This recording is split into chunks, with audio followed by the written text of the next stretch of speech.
ഓം ശ്രീനാരായണ പരമഗുരവേ നമ. ഓം ശ്രീ ശാരദാംബായേ നമ. എല്ലാവർക്കും നമസ്കാരം. നമ്മുടെ കയ്യിൽ പണമില്ലല്ലോ. ഒരു കൊച്ചു സംഭവകഥ. കൊല്ലം ദേശത്ത് കുമാരപിള്ള എന്ന ഒരു ഗുരുഭക്തൻ താമസിച്ചിരുന്നു. സമയം കിട്ടുമ്പോഴെല്ലാം ഇദ്ദേഹം ഗുരുവിനെ പോയി ദർശിക്കുമായിരുന്നു. ഇടയ്ക്കിടെയെല്ലാം ഗുരുവിനെ തൻ്റെ ഭവനത്തിലേക്ക് കൂട്ടിക്കൊണ്ടിരുകയും സൽക്കരിക്കുകയും അവിടെ താമസിക്കാനായിട്ട് സൗകര്യമൊരുക്കി കൊടുക്കുകയും ചെയ്യുമായിരുന്നു. അങ്ങനെ ഇദ്ദേഹത്തിൻ്റെ മകളായ നാരായണിയും ഗുരുവിൻ്റെ വാത്സല്യം അനുഭവിച്ച് തന്നെ വളർന്നു വന്നു.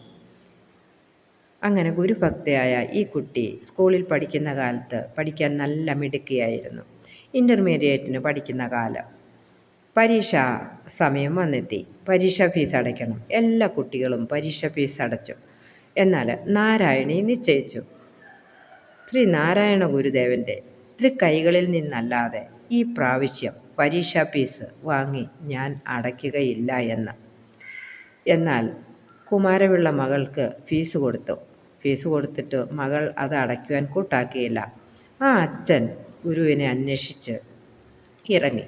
എന്നാൽ ശിവഗിരിയിലും അരുവിപ്പുറത്തും ഒന്നും ഗുരു ഉണ്ടായിരുന്നില്ല. അങ്ങനെ സങ്കടപ്പെട്ട് അച്ഛൻ വീട്ടിൽ മടങ്ങിയെത്തി. മകളോട് വിവരങ്ങളെല്ലാം പറഞ്ഞു. എന്നാലും നാരായണി തൻ്റെ ശാഠ്യത്തിൽ നിന്നും പിന്മാറുവാനായിട്ട് തീരുമാനിച്ചില്ല. അങ്ങനെ പരീക്ഷ ഫീസ് അടയ്ക്കാനുള്ള അവസാന ദിവസം വന്നെത്തി. അച്ഛനും അമ്മയ്ക്കും ഭയങ്കര വിഷമമായി. നാരായണിയും സങ്കടത്തോടെ ഇരുന്നു. ഗുരുവിനെ പ്രാർത്ഥിച്ചു. അപ്പോഴതാ വീട്ടിലേക്ക് ഒരാൾ കയറി വന്നു. അദ്ദേഹം പറഞ്ഞു, ശ്രീ നാരായണ ഗുരുദേവൻ റെയിൽവേ സ്റ്റേഷനിൽ നാം കണ്ടുവല്ലോ എന്ന്. അപ്പോൾ തന്നെ നാരായണിയും അവളുടെ അമ്മയും കൂടി റെയിൽവേ സ്റ്റേഷനിലേക്ക് പുറപ്പെട്ടു. അവർ ഓടിപ്പാഞ്ഞ് റെയിൽവേ സ്റ്റേഷനിൽ എത്തുമ്പോൾ ഭഗവാൻ അതാ അവിടെ വിശ്രമിക്കുന്നതായിട്ട് കണ്ടു. ഓടിച്ചെന്ന് നാരായണി ഭഗവാന്റെ തൃപ്പാദത്തിൽ സാഷ്ടാംഗം നമസ്കരിച്ചു. അവളുടെ അമ്മ പാദകാണിക്ക സമർപ്പിക്കുകയും ചെയ്തു.